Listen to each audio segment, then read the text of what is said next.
اعوذ باللہ من الشیطان الرجیم بسم اللہ الرحمن الرحیم الحمد للہ رب العالمین الصلاۃ والسلام علی اشرف الانبیاء والمرسلین الملقب بطہ ویاسین الرسول الامجد والنبی المسدد وابی القاسم محمد اللہم صلی علی محمد وآل محمد وعجل فرجہم وآلہ الطیبین الطاہرین المعصومین المظلومین انما یرید اللہ لیذہب عنکم الرجس اہل البیت ویطہرکم تطہیرا اللہم صلی علی محمد وآل محمد وعجل فرجہم رب اشرح لی صدری ویسر لی امری واحلل عقدۃ من لسانی یفقہوا قولی اما بعد فقد قال اللہ تبارک وتعالی فی القرآن المجید والفرقان الحمید بسم اللہ الرحمن الرحیم من عمل صالحا من ذکر و انثی وهو مؤمن فلنحیینہ حیاة طیبہ وَلَنَجْزِيَنَّهُمْ أَجْرَهُمْ بِأَحْسَنِ مَا كَانُوا يَعْمَلُونَ اللہم صلی علی محمد وآل محمد وعجل فرجہم السلام علیکم یا صاحب العصر والزمان، السلام علیکی یا فاطمۃ الزہرا عزاداران امام حسین، السلام علیکم ورحمۃ اللہ وبرکاتہ۔ بقائے دین میں خواتین کی جد و جہد، ان کا کردار، اس موضوع پر سلسلہ گفتگو جاری و ساری ہے، اور آج ہماری یہ چوتھی اسپیچ ہے جو اس موضوع کے حوالے سے آپ کی خدمت میں پیش کی جا رہی ہے۔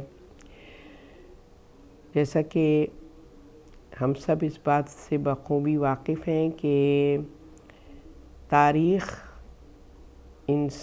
انسان کی زندگی میں کتنی اہمیت کی حامل ہے، اور قرآن جس میں گزشتہ اقواموں کی تاریخ کو اللہ سبحانہ وتعالیٰ نے ان کے واقعات کو بیان فرمایا ہے تاکہ ہم ان کو پڑھیں اور ان سے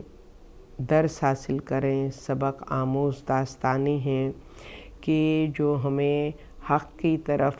متوجہ بھی کرتی ہیں، اور کس طریقے سے اللہ کے ہادیان کو فالو کرنا چاہیے، ان کے بتائے ہوئے طریقہ زندگی پر عمل کرنا چاہیے، اس کی گائیڈ لائن بھی ہمیں ان واقعات و داستانوں کے ذریعے سے ملتی ہے۔ لہٰذا تاریخ ہماری زندگی میں بہت ہی اہمیت کی حامل ہے کہ ہم گزشتہ تجربات سے سبق حاصل کرتے ہوئے اپنے آج کو بہتر بنا سکیں اور اپنے آخرت کو کامیابی سے ہمکنار کر سکیں۔ انسانی زندگی میں یہ تین ہی ادوار ہیں: ماضی، مستقبل اور موجودہ جو زمانہ ہے، حال۔ اور یہ تینوں ادوار ہماری اصلاح کے لیے، ہماری زندگی کو کامیابی سے ہمکنار کرنے کے لیے بہت ہی اہمیت کے حامل ہیں۔ جیسے کہ مولا کائنات حضرت علی مرتضیٰ علیہ السلام فرماتے ہیں کہ مومن وہ ہے کہ جس کا آج اس کے کل سے بہتر ہو۔ تو اس سے کیا ملتا ہے کہ وہ اپنے گزشتہ کل جو کہ اس کی تاریخ بن گئی ہے، اس گزرے ہوئے کل میں اس نے وہ جائزہ لے کہ اس نے اپنی زندگی کو بامقصد صرف کیا یا بے مقصد ان لمحات کو بے فائدہ گزار دیا۔ تو جب انسان اپنے پاسٹ کی طرف متوجہ ہوگا تو وہ صرف اس لیے ہوگا، اور اس کا جو فائدہ وہ یہ ہوگا کہ وہ اپنے پاس سے، اپنے ماضی سے درس حاصل کر کے اپنے آج کو بہتر بنا سکے۔ اور یہی مزاج قرآن بھی ہے کہ وہ تاریخ اس میں محفوظ ہے تاکہ گزشتہ اقوام کے حالات، ان کے طریقہ زندگی، ان کی اطاعت یا ان کی نافرمانی کے واقعات جو ہیں وہ تمہارے لیے ایک گائیڈ لائن کی صورت میں ہیں، تمہارے لیے نمونہ ہیں، اور تم اپنی زندگی کو ان واقعات کے زیر نظر جو ہے وہ اپنی زندگی کو امپروو کرو اور ان خطاؤں کو ریپیٹ نہ کرو جو گزشتہ اقوام نے کی ہیں۔ تو جب ہم دیکھتے ہیں تاریخ کو، ہم دیکھتے ہیں تو تاریخ، جیسے میں نے پہلے بھی عرض کیا تھا کہ اس کو تاریخ پڑھنے کے جو وجوہات ہیں، جو کہنا چاہیے جو اثر ہوتا ہے تاریخ کا، تاریخ کو پڑھنے سے، وہ یہ ہوتا ہے کہ ایک تو انسان کے اندر تسکین قلب پیدا ہوتی ہے، کیونکہ اسی تاریخ میں ہم کو وہ مصائب اور آلام نظر آتے ہیں کہ جس میں ان ہستیوں نے، ان شخصیات نے جو اللہ کی مقرب شخصیات تھیں، انہوں نے کس طریقے سے اپنی ہارڈشپ میں، اپنی آزمائش میں اپنے آپ کو ثابت قدم رکھا اور اللہ کے شاکر بندوں میں اپنا شمار کروایا۔ اور اس میں جیسے کہ مثال کے طور پہ حضرت ایوب کی جب ہم تاریخ کو پڑھتے ہیں، ان کی سوانح عمری کو جب ہم قرآن میں ان واقعات کو پڑھتے ہیں تو حضرت ایوب کی آزمائش اور مصائب پر جب ہماری نگاہ جاتی ہے کہ کس طریقے سے ان پر کیا کیا آزمائشیں نہ پڑیں۔ آپ سب بخوبی واقف ہیں حضرت ایوب کے واقعات، آپ نے بھی آپ کے بھی نظروں سے گزرے ہوں گے، گوش گزار کیا ہوگا آپ نے ان واقعات کو۔ تو اس میں ہم دیکھتے ہیں کہ وہ حضرت ایوب کو، جن کو اللہ سبحانہ وتعالیٰ نے بلیس کیا تھا، ہر طرح کی آسائش اور آرام ان کو نصیب ہوا تھا، اور پھر انہوں نے جو ہے وہ اللہ نے ان کو اوپر آزمائش ڈالی تاکہ وہ شیطان کے، جو کہ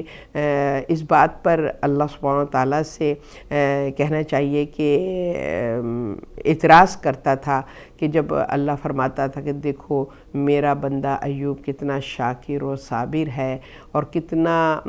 شکر گزاری کا کیا جذبہ اس کے اندر ہے، کیا بندگی ہے اس کی، تو شیطان یہ کہتا تھا کہ ظاہر ہے کہ اس کو تو نے سب کچھ عطا کیا ہے، تو وہ پھر اگر شکر گزار نہ ہو تو پھر کیا ہو۔ تو اللہ سبحانہ وتعالیٰ نے فرمایا کہ اچھا، اگر تو ایوب کے ایمان کا اندازہ لگانا چاہتا ہے تو دیکھ میں تجھے بتاؤں کہ ایوب کا ایمان کس منزل پر ہے۔ وہ اس لیے نہیں شکر گزار ہیں کہ میں نے ان کو عطا کیا ہے۔ اور پھر اللہ سبحانہ وتعالیٰ نے حضرت ایوب پر ان آزمائش کو ڈالا، اور وہ جو آزمائش ان پر پڑی ہیں، ہر طرح کی دنیا کی جتنے بھی آزمائشیں آپ کہہ سکتے ہیں وہ ان پر پڑی۔ اولاد کی نعمت سے نوازا گیا تھا، اللہ سبحانہ وتعالیٰ نے اولاد چھین لی، مال دولت سے سرفراز کیا تھا، مال و دولت چھین لی، عزت و شرف سے سرفراز کیا تھا، اور مصیبت ان پر جو آئی ہے تو اہل شہر نے کہہ دیا حضرت ایوب سے کہ آپ کہیں اور چلے جائیے، کیونکہ آپ کو جو مرض لاحق ہے، اور وہ مرض جس مرض کی وجہ سے آپ کے جسم میں کیڑے پڑ گئے تھے اور اس سے جو تعفن پیدا ہوتا تھا، تو کہتے تھے کہ آپ اس شہر کو چھوڑ کے چلے جائیے۔ یعنی کہ ہر طریقے سے حضرت ایوب پر مصائب آئے ہیں، مگر صبر ایوب سے قرآن ان کا تعارف کرواتا ہے۔ تو یہ وہ تاریخ ہے کہ جو کہ ہمیں موٹیویٹ کرتی ہے، ہمارے لیے تسکین کا سبب بنتی ہے، اور ہم پر جو آزمائشیں آتی ہیں تو جب ہم تاریخ قرآن کا جائزہ لیتے ہیں تو پھر ہماری تقویت ہم کو ہوتی ہے اور حوصلہ بلند ہوتا ہے کہ ایسی ایسی ہستیاں، برگزیدہ ہستیاں ہیں اس قرآن میں جن کا ذکر ہے کہ جنہوں نے اتنے بڑے بڑے مصائب میں بھی ان کی زبان سے صرف شکر کے کلمے جاری ہوتے تھے۔ تو وہ چیز ہمیں جو ہے وہ تسلی دیتی ہے اور ہمارے اندر بھی وہ کریج پیدا کرتی ہے، وہ حوصلہ و ہمت پیدا کرتی ہے کہ اگر اللہ نے ہمیں آزمائش میں ڈالا ہے تو اس کا مطلب ہے کہ یہ آزمائش ہمارے ایمان کے معیار کو جو ہے وہ اس کے لیے کہ ہم ایمان میں کس درجے پر ہیں اللہ تو خوب جانتا ہے، مگر ہم خود نہیں جانتے کہ ہمارا ایمان کا کیا درجہ ہے، ہم کتنے اللہ کے مطیع و فرما بردار ہیں۔ وہ تو جب آزمائش آتی ہے جب ہی پتہ چلتا ہے کہ ہم کتنے پانی میں ہیں۔ ہم صابروں میں ہمارا شمار ہوتا ہے، شاکروں میں ہمارا شمار ہوتا ہے، یا نا شکروں میں ہمارا شمار ہوتا ہے۔ تو یہ جو آزمائشیں ہیں وہ ہمارے اس غلط فہمیوں کو دور کرتی ہیں، یا وہ ان خوش فہمیوں کو جو ہیں وہ دور کرتی ہیں کہ ہم جو اطمینان سے سمجھتے ہیں کہ ہم بہت ہی عبادت گزار ہیں، اللہ کے مطیع و فرما بردار ہیں اور ہم راہ راست پر ہمارے قدم جمے ہوئے ہیں۔ یہ آزمائشیں ہمیں بتاتی ہیں کہ ہمارے ایمان کا کیا لیول ہے، ہمارا اللہ پر یقین اور اس پر توکل ہمارا کس منزل پر ہے، کس درجے پر ہے۔ تو تاریخ نے ہمیشہ ہمارے لیے جو ہے وہ ہماری کہنا چاہیے نا آئی اوپننگ ایک واقعات جو ہمیں غفلت سے بیدار کرنے کے لیے، ہمارے اندر حق شناسی پیدا کرنے کے لیے، ہمارے مقصد کو اچیو کرنے میں معاون اور مددگار ہوتی ہیں۔ تو اسی طریقے سے ہم جب دیکھتے ہیں تو جہاں پہ قرآن جو ہے اس تاریخ کو بیان کرتا ہے، گزشتہ اقوام کی واقعات کو بیان کرتا ہے، تو اسی قرآن میں اللہ سبحانہ و تعالیٰ جو ہے وہ پوری انسانیت کو ایڈریس کر کے وہ کیا فرماتا ہے، ضرب اللہ الذین آمنوا امرأۃ فرعون و بنت عمران، کہ پوری انسانیت کی تربیت کے لیے اللہ مثال بناتا ہے خواتین کو، خاتون کو مثال بناتا ہے انسان کی تربیت کے لیے، کہ فرعون کی زوجہ کون ہے فرعون کی بیوی، مگر کردار کس منزل پر ہے۔ جو ہم یہ ایکسکیوز کرتے ہیں نا کہ سراؤنڈنگ کیا کریں، سوسائٹی ایسی ہے تو ہم کیسے اپنے ایمان کو حفاظت کر سکتے ہیں، کیسے ہم اپنے آپ کو پروٹیکٹ کر سکتے ہیں، حالات ہی ایسے ہو گئے ہیں، بس روش ہی کچھ اس طریقے کی ہے۔ تو ہم اس طرح کے بیانات دے کر اپنی جو کہنا چاہیے عذر خواہی پیش کرتے ہیں، اور اپنے آپ کو دودھ کا دھلا ہوا سمجھ کے کہ بھئی ہم کیا کریں، سوسائٹی اور ماحول ایسا ہے کہ ہم جو ہیں اگر اس طریقے سے اسلام پر زندگی گزاریں گے بیکورڈ کہلائیں گے، لوگ ہم سے دوستی نہیں کریں گے، ہمیں بالکل جو ہے وہ ایک الگ کہنا چاہیے کہ ایک الگ طریقے سے ہم کو دیکھیں گے، ہمارا مذاق اڑائیں گے، اور اس طرح کے ہم جو ہیں وہ ایکسکیوزز دیتے ہیں نا کہ ماحول، سوسائٹی، حالات، کیا کریں، سسرال ایسی مل گئی، کیا کریں، گھر کا ماحول ایسا تھا، کیا کریں، بس پڑھائی میں ایسے لگ گئے تھے، یا اپنے مستقبل کو سنوارنے کے لیے۔ تو ہم جو یہ ایکسکیوزز بناتے ہیں تو وہ اور کون بناتے ہیں، جو قرآن کو پڑھتے بھی ہیں اور قرآن کو کہنا چاہیے کہ اس کی تلاوت بھی کرتے ہیں، اس کے اجر و ثواب کو بھی جانتے ہیں، اس کے احترام اور اس کی تکریم بھی کرتے ہیں۔ تو اس قرآن میں تو ہم کو ماحول سے فرق پڑتا ہوا نظر نہیں آتا۔ اس قرآن میں جس خاتون کا ذکر کیا جا رہا ہے وہ ورس سراؤنڈنگ میں، ورس سچویشن میں جو ہے وہ زندگی گزار رہی ہیں، کس ماحول میں زندگی گزار رہی ہیں جہاں خود ان کے سرتاج نے یا ان کے شوہر نے خدائی کا دعویٰ کر دیا ہے، اور کس طریقے سے وہ اس ماحول میں زندگی گزار رہی ہیں جہاں انسانیت سوز رویہ انسانوں کے ساتھ اختیار کیا جاتا ہے، جہاں انسان کو غلام کیڑے مکوڑے سمجھے جا رہا ہے، اور اس طریقے سے اس کے ساتھ ناانصافی اور بد عدلی جو ہے وہ ہو رہی ہے۔ تو اس ماحول میں کہ جہاں پر بچوں کو جو ہے وہ قتل کیا جا رہا ہے، اور اتنے کرپٹ، یعنی کہ کون سا مطلب کہ اس سے زیادہ کرپٹ سوسائٹی اور کون سی ہو سکتی ہے کہ جس سوسائٹی میں حضرت آسیہ جو ہیں وہ اپنے ایمان کی حفاظت کس طریقے سے کرتی ہیں، کس طریقے سے اپنے کو جو ہے وہ اپنے اندر حق شناسی پیدا کرتی ہیں کہ یہ وہ بیوی ہیں کہ جو اس شوہر کو کنونس کر لیتی ہیں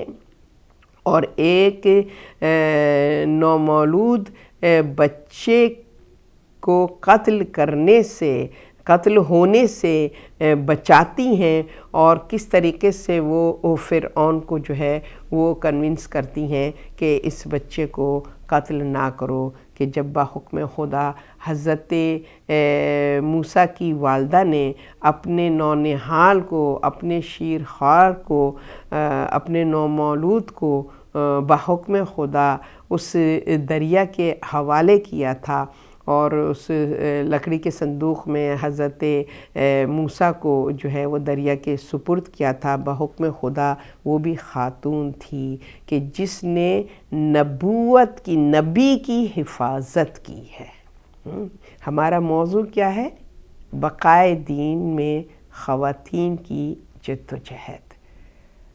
اندازہ لگائیے کہ خاتون کو اللہ سبحانہ و تعالیٰ نے کیا شرف، کیا مقام، کیا عزت، اور اس کے اوپر کیا رسپانسبلٹی جو ہے وہ اس پر ڈالی ہے کہ نبی کی محافظت اور حفاظت جو ہے وہ خاتون کے سپرد کر دی، اور مادر موسیٰ نے بحکم خدا حضرت موسیٰ جو نبی اللہ ہیں ان کی حفاظت فرمائی ہے، اور باوجود اس کے ممتا سے بڑھ کے جذبہ کیا ہو سکتا ہے؟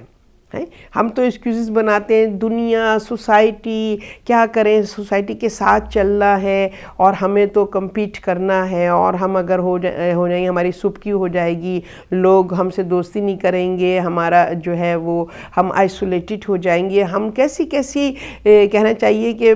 بہت ہی بد عقلی کی ایکسکیوزز پیش کرتے ہیں، اور یہ سارے جذبات سے بالا تر جذبہ، جو بلند تر جذبہ ہے، وہ جذبہ مادری ہے، یعنی کہ ممتا کا جو جذبہ ہے، جو ماں کی محبت ہے، اس سے بڑھ کے کوئی جذبہ انسان کے اندر ہو سکتا ہے؟ مگر دیکھیے وہ ایک خاتون ہے کہ جو کہ اپنے بیٹے کی حفاظت کے لیے اور حکم کی رب کی اطاعت کے لیے وہ اپنے بچے کو ایک دریا کے سپرد کرتی ہے، ایسی انوائرمنٹ میں کہ جہاں معلوم ہے کہ لڑکوں کی جانیں محفوظ نہیں ہیں، لڑکوں کی ماؤں کی گودیں اجاڑی جاتی ہیں، مگر اللہ پر وہ توکل ہے اور وہ معرفت رب ہے، وہ یقین ہے۔ یہاں پر اس میں سورہ قصص میں مادر موسیٰ کے حوالے سے جو گفتگو ہوئی ہے، تو آپ دیکھیے کہ وہ یقین اور توکل اور اللہ پر جو ان کا اعتماد ہے، جو عقیدہ ہے ان کے اندر، کہ وہ جو ہیں یہ ٹاسک جو ہے وہ ایکسیپٹ کرتی ہیں اور اس امتحان میں خوش اسلوبی کے ساتھ اس امتحان میں کامیابی سے ہمکنار ہوتی ہیں، کیونکہ اللہ سبحانہ و تعالیٰ جب ان کو الہام کرتا ہے کہ اپنی بچے کی جان کی حفاظت کے لیے اس کو سپرد دریا کر دو، اور یہ وعدہ کرتا ہے کہ بہت جلد تمہاری یہ جدائی جو ہے وہ بچے سے جو تمہاری جدائی ہے اللہ سبحانہ وتعالیٰ اس کو بہت جلد دور کر دے گا۔ تو یہ وہ مومنہ اور متقی ماں ہے کہ جس کو معلوم ہے کہ رب جو وعدہ کرتا ہے اس کو وفا کرتا ہے، لہٰذا اس یقین کے ساتھ آپ نے اپنے بیٹے کو دریا کے سپرد کر دیا، اور پھر وہاں پر اللہ سبحانہ وتعالیٰ نے ایک ماں سے اس بیٹے کو مصلحتاً جو ہے جدا کیا ہے،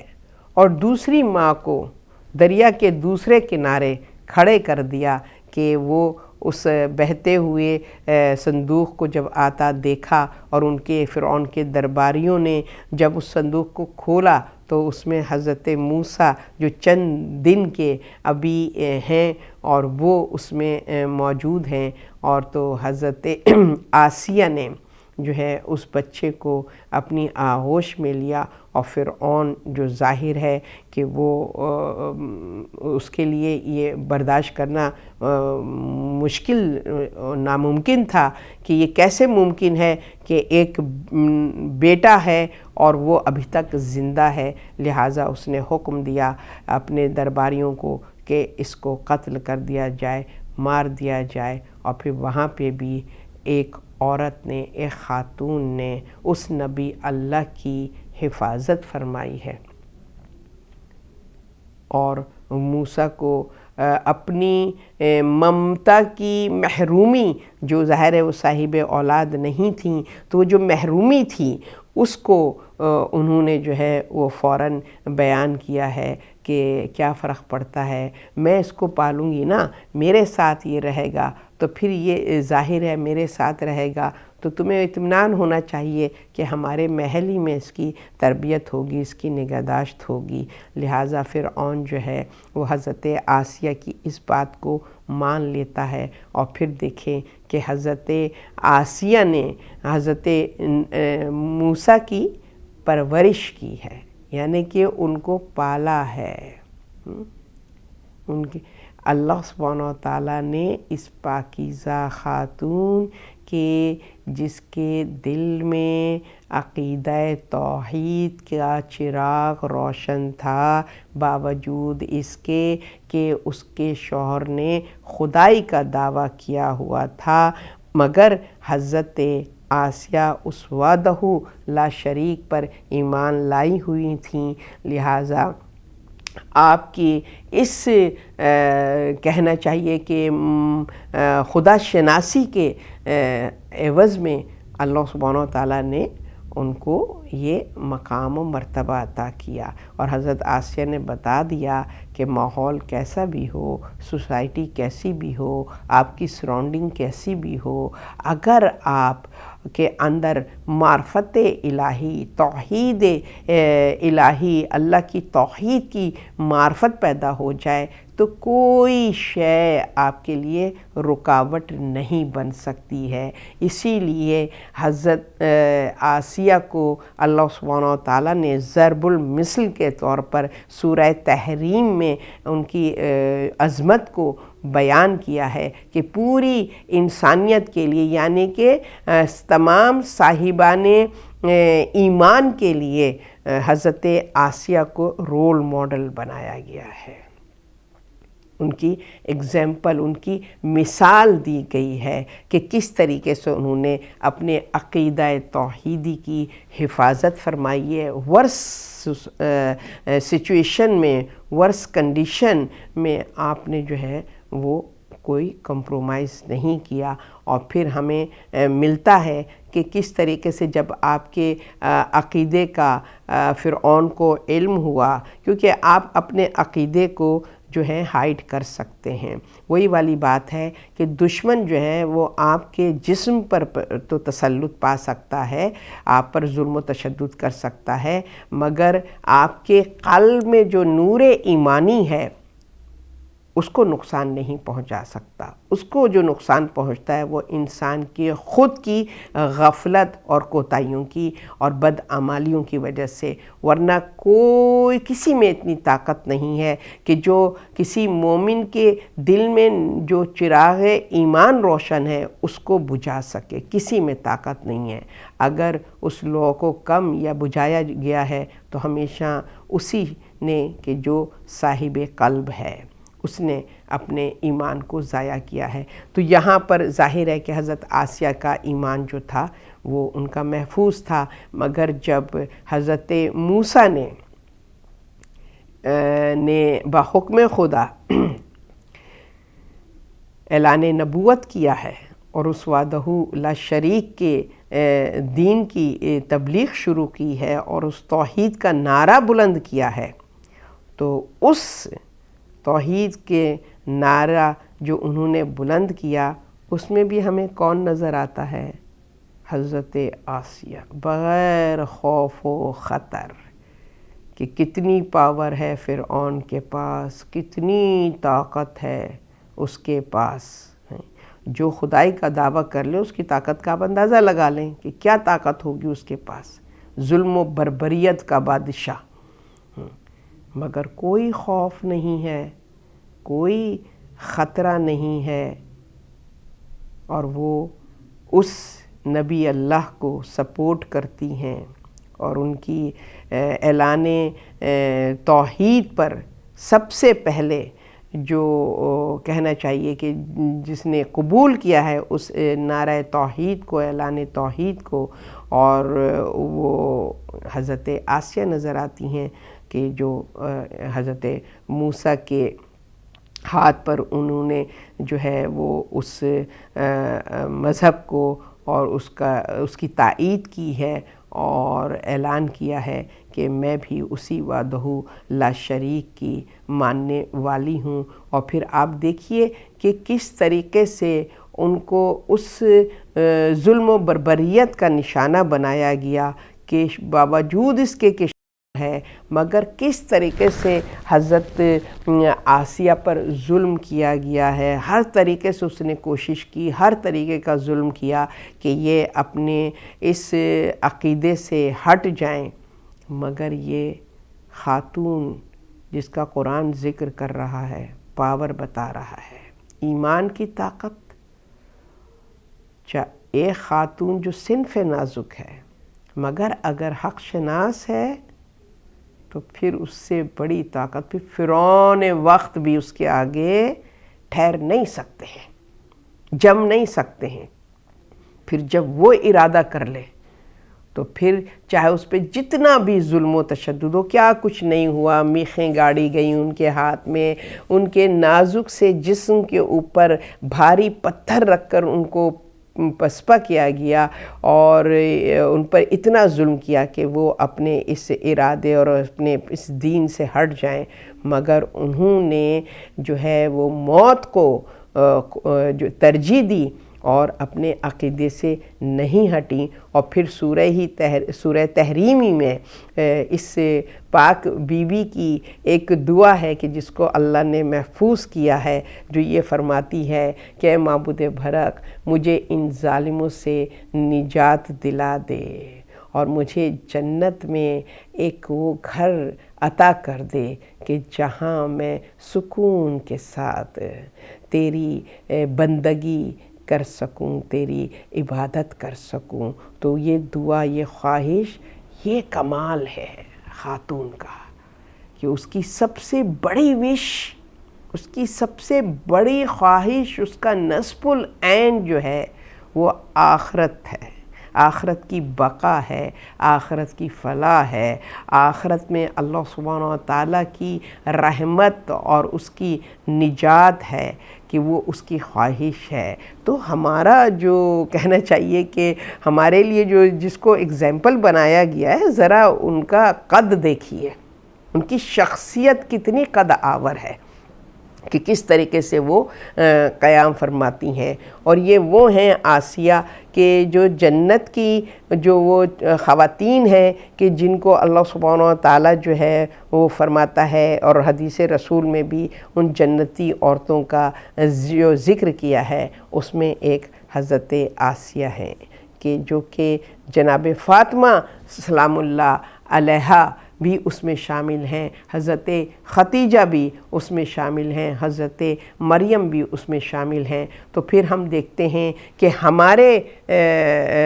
جو ہمارا ادوار ہے، جو ہماری تاریخ ہے، یعنی کہ رسول خدا احمد مجتبیٰ محمد مصطفیٰ صلی اللہ علیہ وآلہ وسلم کا جو زمانہ ہے، تو اس میں ہمیں ایک وہ ہستی نظر آتی ہے کہ جس نے دین کی بقا کے لیے اور دین کی حفاظت کے لیے، جیسے گزشتہ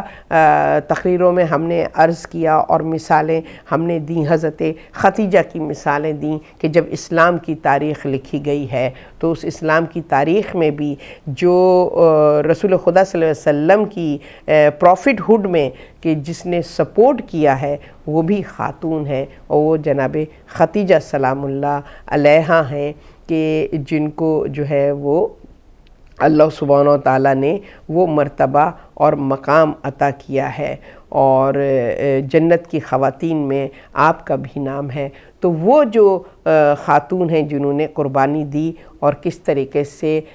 رسول خدا صلی اللہ علیہ وسلم کی اس تبلیغ دین میں ان کی سپورٹ، ان کی پشت بنائی، ہر طریقے سے اپنا پورا مال جو ہے وہ دین کی تبلیغ کے لیے صرف کر دیا، اور سورہ والضحیٰ نے اللہ سبحانہ تعالیٰ نے ان کے اس ایکٹ کو اپنے سے منسوب کیا ہے کہ جب وہ نبی سے فرماتے ہیں کہ تم یتیم تھے تو کیا ہم نے تمہیں سہارا نہیں دیا، اور تم جب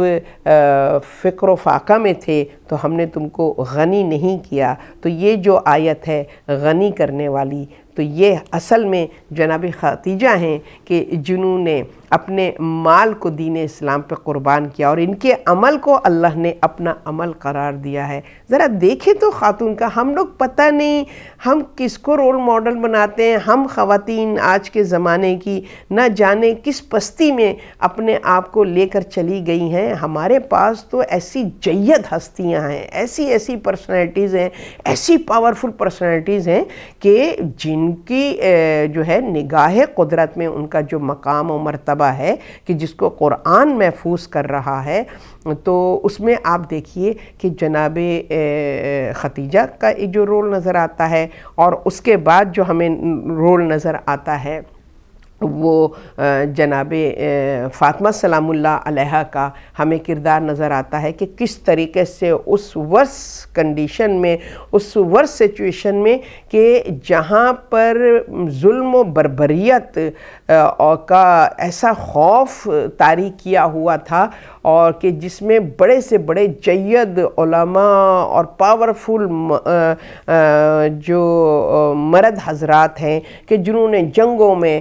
رسول کے ساتھ جہاد کیا اور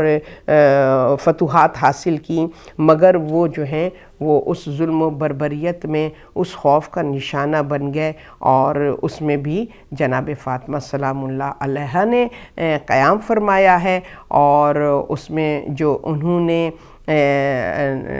دین کی بقا کے لیے اور دین کی انہوں نے پشت پناہی کی ہے، اور کس طریقے سے اس نظام ولایت کی وہ نظام کہ جس سے کے ذریعے سے اللہ سبحانہ و تعالیٰ نے دین کو کامل قرار دیا، محفوظ قرار دیا ہے کہ دین اسلام میں رہتی دنیا تک ڈے آف مطلب کہ قیامت تک جو ہے وہ کوئی بھی کسی میں جرت نہیں ہوگی کہ اس دین کا بال بیکا کرے یا اس کے اندر کوئی تحریف یا کسی قسم کی کوئی اس میں مداخلت کر سکے۔ تو اس نظام ولایت کے سپرد اللہ سبحانہ وتعالیٰ نے دین الہی کو دیا، اور اس نظام ولایت کا جو پہلا ولی ہے وہ کون ہے؟ مولا کائنات حضرت علی مرتضیٰ کہ جن کا غدیر میں اعلان کیا اللہ سبحانہ تعالیٰ کے حکم سے، من کنتو مولا فہذا علی مولا، کہ جس کا میں مولا ہوں اس کے علی مولا ہیں، یعنی کہ اب میں جو ہوں تمہارے درمیان سے جانے والا ہوں، لہٰذا اب قرآن، شریعت، میری سننا جو ہے وہ محفوظ ہے اس نظام کے تحت، اور اس کے جو وارث ہیں وہ مولا کائنات حضرت علی مرتضیٰ علیہ السلام ہیں۔ مگر پھر تاریخ نے ہمیں یہ بھی بتایا کہ جب رسول خدا صلی اللہ علیہ وسلم اس دنیا سے رخصت ہو رہے تھے اور ان کے وصال کا وقت تھا، تو اللہ سبحانہ وتعالیٰ نے ان کو ان تمام حالات سے آگاہ کیا کہ کیا سچویشن اب بعد از رسول ہونے والی ہے، مسلمان جو ہیں وہ کس طریقے سے جو ہیں وہ انتشار اور اختلافات اور فتنہ اور فساد کی میں جو ہے وہ ملوث ہو جائیں گے۔ تو آپ نے مولا کائنات حضرت علی مرتضیٰ علیہ السلام سے، کیونکہ اول مقصد تھا دین کو قیامت تک کے لیے محفوظ کرنا اور اس کو جاری رکھنا، اور دین اسلام کا پرچار مقصد تھا، لہٰذا اللہ سبحانہ تعالیٰ کی مختلف حکمتیں، منصوبے، طریقے رہے ہیں دین کی حفاظت کے حوالے سے۔ کہیں اللہ سبحانہ تعالیٰ جو ہے وہ دفاع اور جنگ، جو دشمن حملہ کرتا ہے دین پر تو اس میں ڈیفنس کی صورت میں وہ جنگ و جدال میں وہ قیام میدان میں جا کر دین کی حفاظت کرنا، کہیں ایسی سچویشن ہے کہ صلح حدیبیہ کے ذریعے سے دین کی حفاظت کرنا، تو یہ اللہ کے منصوبے، یہ اللہ کے طریقے ہیں۔ کہیں ایسی سچویشن ہے کہ مباہلہ کی صورت میں دین کو پروٹیکٹ کرنا، تو یہ اللہ کی حکمتیں اور اللہ کے منصوبے تھے کہ جس پر رسول خدا صلی اللہ علیہ وسلم عمل کرتے تھے۔ تو اسی طریقے سے اللہ سبحانہ تعالیٰ کی حکمت کے سبب یہ بھی اللہ ہی کی پلاننگ اور اللہ ہی کا منصوبہ تھا کہ جس کو رسول خدا صلی اللہ علیہ وسلم نے اپنی وصیت کے ذریعے سے مولا کائنات تک پہنچایا ہے کہ اے علی، میری وفات کے بعد جو حالات ہوں گے اس میں تمہارا جو رول ہے وہ یہ ہے کہ تم صبر سے کام لینا، تمہارا رول صبر سے کام لینا ہے، اور اس سچویشن میں، اس حالات میں فاطمہ جو ہیں وہ اپنی ذمہ داری کو پورا کریں گی، وہ جو ہیں اس سچویشن کو ڈیل کریں گی، لہٰذا جب تک فاطمہ حیات ہیں تم ان کو ان کی ذمہ داری نبھانے میں ان کو کھلی پوری آزادی دینا، اور ان کے ہر ایکٹ اور ان کی جو تحریک وہ قیام فرمائیں گی تو اس میں جو ہے وہ تم نے ان کی پشت پناہی کرنی ہے، ان کو ان کے ارادوں اور ان کا جو لائے عمل ہوگا اس میں ان کو سپورٹ کرنا ہے۔ اصل میں یہ اللہ کے منصوبے ہیں، یہ اللہ کی حکمت ہے، مگر انسان جو شعور اور آگہی نہیں رکھتا، تعصب کی آنکھ سے دیکھتا ہے، تو وہ پھر اس سچویشن پہ کویسچن کرتا ہے کہ جو فاتح خیبر تھے، کہ جن کو اللہ سبحانہ تعالیٰ نے وہ طاقت، وہ شجاعت علی کی، تو وہ کیسے ممکن ہے کہ بعد از رسول وہ اتنے نائب ہو گئے کہ انہوں نے گوشہ نشینی اختیار کر لی، وہ خاموش ہو گئے۔ بھئی یہ وہ افراد ہیں کہ جو ادھر سے آرڈر ریسیو کرتے ہیں، وہ اللہ کی مصلحتیں اور اللہ کے منصوبوں کو جو ہے امپلیمنٹ اس پر کرتے ہیں، اور پھر اللہ کا منصوبہ یہی تھا کہ اس سچویشن میں کہ جہاں اسلام کے اندر ہی، مسلمانوں کے اندر ہی معاشرہ اس طریقے سے ظلم و بربریت کا شکار ہو جائے، تو وہاں پر جو خاتون کی جو ایک پریزنس ہے اور جو خاتون کی جو ذمہ داری اور رسپانسبلٹی ہے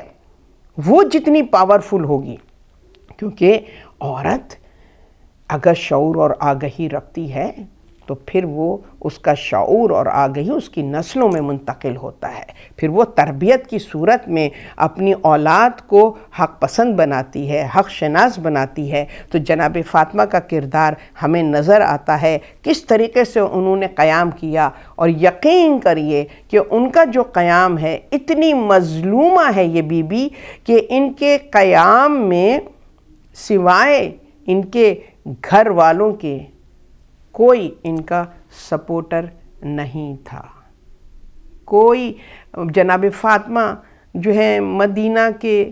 گھروں میں کھٹکھٹاتی تھیں، دعوت حق دیتی تھیں، مگر لوگ دروازہ نہیں کھولتے تھے۔ اتنا خوف، اتنی دہشت، سوچئے ابھی کتنے دن ہوئے رسول کے وصال کو، مگر اس طرح کا ماحول کریٹ کر دیا تھا کہ ایسا خوف لوگوں کے دلوں میں پیدا ہو گیا تھا، حق کے لیے انہوں نے جو ہے وہ سپورٹ نہیں کیا۔ مگر اگین یہاں پیغام یہ ملتا ہے کہ اگر عورت کے اندر حق شناسی ہو تو وہ تنہا اپنے وجود میں اتنی پاور رکھتی ہے کہ وہ ظالم کا مقابلہ کر سکتی ہے اور وہ قیام کر سکتی ہے۔ اور یہی پیغام جناب فاطمہ نے ہم کو دیا ہے کہ عورتوں کے ذمے جو اللہ سبحانہ وتعالیٰ نے، کیونکہ ظاہر ہے بہت ہی امپورٹنٹ رول ہے سوسائٹی میں اور انسانیت میں، عورت کا انسانی معاشرے میں بہت ہی پاورفل ایک رول ہے، اور اس کی ایک شخصیت ہے، اس کا کہنا چاہیے کہ ایک حیثیت ہے۔ تو ہمیں نظر آتا ہے کہ اگر عورت اپنے اس رسپانسبلٹی کو سمجھ جائے اور پھر وہ جس طریقے جو بھی اس کو میدان ملتا ہے، جو بھی اس کو پلیٹ فارم ملتا ہے، اس پر وہ اس پلیٹ فارم پہ وہ اپنے رول کو اگر ادا کرتی ہے تو پھر اس کو کامیابی ہو سکتی ہے، چاہے بحیثیت ماں کے وہ اپنے بچے کی ایسی تربیت کرے کہ اس کے اندر حق شناسی پیدا کرے، کہ اگر اور اس طریقے سے اس کی تربیت ہو کہ اگر سوسائٹی کا انفلوئنس بھی ہو جائے اس کے اوپر، اگر کچھ دنیا کا رنگ بھی اس پر چڑھ جائے، مگر بیس اور فاؤنڈیشن ایسی بنا دے کہ وہ جو ہے وہ اپنے آپ کو اس سچویشن سے نکال سکے اور اس گرداب میں، ظلمت و تاریکی کے گرداب میں اپنے آپ کو اس دلدل میں نہ پھنسائے۔ تو ایسی ہی ایک ماں کی اولاد ہمیں نظر آتی ہے تاریخ کربلا اور واقع کربلا میں، کہ وہ کون ہے؟ وہ حور ہے۔ حور ہے جو ایک مومنہ کا بیٹا ہے، اور وہ مومنہ کہ جس نے اس کو رسول اور رسول کے خاندان کی ولا اور حب اپنے شیر کے ذریعے سے پلائی ہے، لہٰذا اس کو احترام خانوادہ رسول اور رسول کے خاندان کی حرمت کا خیال ہے، جانتا ہے، معرفت ہے کہ یہ خاندان کون ہے، جناب سیدہ کی عظمت سے بخوبی واقف ہے۔ مگر جب زمانے کے حالات اور سچویشن کے مطابق وہ جو ایک بہت بہادر ایک فوجی ہے، ایک سردار ہے،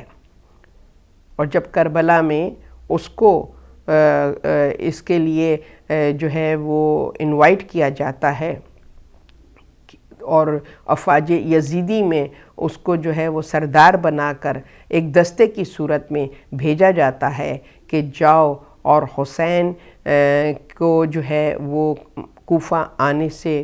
روکو، اور جب وہ آتا ہے عراق کی طرف اور امام حسین جو مکہ سے عراق کی طرف روانہ ہوتے ہیں تو بیچ راستے میں حور کے قافلے سے آپ کی ملاقات ہوتی ہے، اور حور اپنے دستے کے ساتھ جب آتا ہے تو وہ مقام ہوتا ہے کہ جہاں پر امام حسین نے اپنے خیموں کو جو ہے وہ نصب کروایا تھا تاکہ تھوڑا سا دم لے لیں، تھوڑا سا آرام کر لیں، اور اس کے بعد اس نینوا، اس کربلا کی سرزمین پر داخل ہوں تو آپ نے اس وقت جو ہے ایک قافلے کو آتے دیکھا جو حر کا قافلہ تھا، اور وہ اس عالم میں صحرا کی گرمی میں اس صورت میں امام کے قریب آیا ہے کہ ان پیاس کی شدت سے اس دستے کی، اس قافلے کی حالت خراب تھی۔ حد یہ ہے کہ جانوروں کی زبانیں بھی گرمی اور پیاس کی شدت سے منہ سے باہر لٹک رہی تھیں، اور اس حالت میں امام وقت ہیں، فرزند رسول ہیں، ان کو معلوم ہے کس ارادے اور کس مقصد سے آئے ہیں، مگر میرا مولا کس طریقے سے درس انسانیت دے رہا ہے۔ اور آپ عباس کو، امام زین العابدین کو، حضرت علی اکبر کو حکم دیتے ہیں کہ اس قافلے کی تشنگی کو دور کرو، اور سب کو پانی پلانے کا حکم دیتے ہیں۔ اور روایتیں بتاتی ہیں یہی نہیں بلکہ ایک مشکیزہ امام حسین نے بھی تھاما اور خود بنفس نفیس اس پیاسوں کے لشکر کو سیراب کیا۔ جب تشنگی ان کی دور ہو گئی تو آنے کا سبب پوچھا تو حر نے بتایا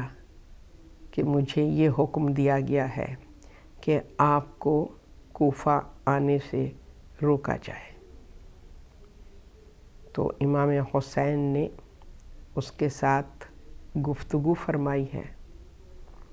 مگر اس نے اصرار کیا کیونکہ اس کے آرڈر تھے اور اس کو اپنی ڈیوٹی دینی تھی، اپنی سروسز پوری کرنی تھی، لہٰذا اس نے ریزسٹ کیا اور اصرار کیا کہ میں آپ کو کوفہ نہیں جانے دوں گا، جس پر امام حسین نے فرمایا اے حر، کیا تو چاہتا ہے کہ تیری ماں تیرے غم میں روئے؟ بس یہ سننا تھا کہ حر نے جواب میں عرض کی مولا آپ نے میری ماں کا نام لے لیا مگر میں آپ کی ماں کا نام نہیں لے سکتا۔ کیوں؟ ماں کی تربیت، محبت زہرا سے اس کا دل سرشار تھا، احترام فاطمہ اس کے دل میں تھی، لہٰذا اس نے یہ کہا۔ تو مولا نے فرمایا کہ میں جو ہوں وہ کوفہ ہر حال میں جاؤں گا، مگر اس نے جب بہت زیادہ ریکویسٹ کی کہ مولا آپ کسی اور راستے کو اختیار کر لے تو بالآخر امام حسین نے کربلا کی سرزمین کا انتخاب کیا اور پھر آپ نے کربلا میں قیام فرمایا ہے۔ اور پھر تاریخ ہمیں بتاتی ہے کہ پھر اس قیام میں جو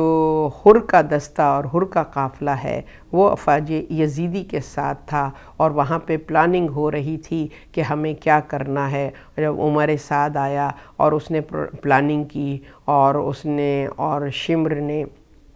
جو ہے وہ امام حسین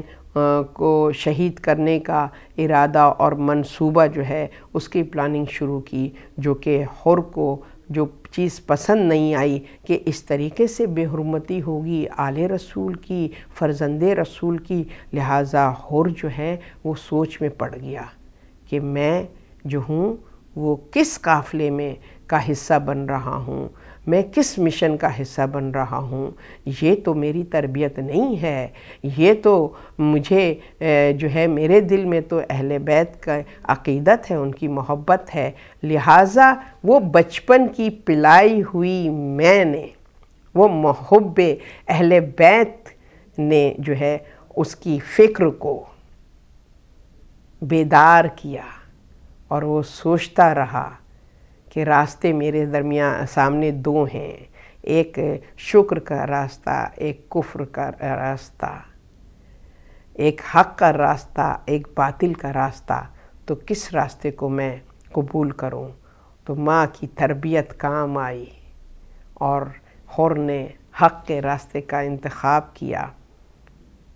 اور اس نے ارادہ کیا کہ میں نے افواج یزیدی کا حصہ نہیں بننا ہے، میں نے تو فوج حسینی کا حصہ بننا ہے۔ لہٰذا اپنے اس ارادے کو اس نے اپنے بیٹے سے، اپنے بھائی سے شیئر کیا تو سب کو اپنا ہم نوا پایا۔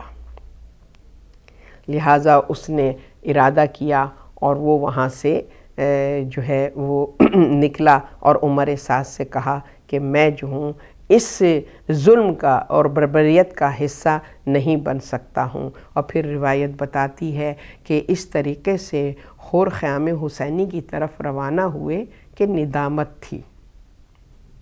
تائب ہونا چاہتے تھے، توبہ کرنا چاہتے تھے، اور معلوم تھا کہ اللہ جو ہے وہ توابین کو پسند کرتا ہے، توبہ کرنے والوں کو پسند کرتا ہے۔ اس یقین کے ساتھ حر اس انداز سے گئے کہ اپنے بیٹے سے کہا کہ میرے ہاتھ باندھ دے، کیونکہ یہ ہاتھ ہیں جن سے گستاخی ہوئی، بلکہ گناہ کبیرہ ہو گیا کہ میں نے انہی ہاتھوں سے فرزند زہرا کے گھوڑے کی لگام کو تھاما تھا اور ان کے ساتھ گستاخی کی تھی۔ لہٰذا سر کو جھکائے ہوئے ندامت کے ساتھ خیام حسینی کی طرف حر قدم بڑھا رہے ہیں، گھوڑے پہ سوار نہیں ہیں، پیدل چل رہے ہیں۔ اور ادھر امام حسین کہ جن کو علم ہے کہ کون آنے والا ہے، حضرت عباس سے فرماتے ہیں بھائی عباس، افواج یزیدی سے میرا دوست، میرا چاہنے والا آ رہا ہے، لہٰذا اس کا احترام کرو، اس کا استقبال کرو جا کے۔ تو حضرت عباس آگے بڑھتے ہیں اور حر کا استقبال کرتے ہیں، اور پھر حر امام حسین کی خدمت میں حاضر ہوتے ہیں اور اپنے دونوں ہاتھوں کو امام کے سامنے جوڑتے ہیں۔ تو امام جو ہیں وہ حضرت حر کو سینے سے لگاتے ہیں، یہ کہتے ہوئے حر اس عالم میں تم آئے ہو کہ میں تمہاری خاطر تواضع نہیں کر سکتا، 3 دن ہو گئے خیام حسینی میں پانی نہیں ہے، سنو ذرا کربلا کے بچے الاتش الاتش کی صدائیں بلند کر رہے ہیں۔ حر نے کہا مولا، ان تمام حالات کا ذمہ دار میں اپنے آپ کو ٹھہراتا ہوں، لہٰذا مجھے اجازت دیں کہ سب سے پہلے میں اپنی قربانی کو پیش کروں۔ بس عزاداران امام حسین روایتیں بتاتی ہیں کہ امام حسین نے حر کی اس خواہش کو قبول کیا اور اجازت دی، اذن جہاد دیا، اور حر نے اپنے بیٹے کو میدان میں بھیجا ہے۔ اور روایتیں بتاتی ہیں کہ جب بیٹا میدان میں گیا ہے تو امام حسین نے حضرت عباس سے فرمایا کہ اے عباس ذرا حر کو سنبھال لو، بیٹا جنگ میں گیا ہے، لہٰذا حر کو تھام لو۔ ایک جوان بیٹے کو زخمی ہوتے دیکھنا باپ کے لیے بہت ہی مشکل وقت ہوتا ہے۔ بس عزاداران امام حسین روایت کہتی ہے کہ ادھر حر کا بیٹا میدان جنگ میں گیا اور ادھر اس پر حملہ ہوا اور وہ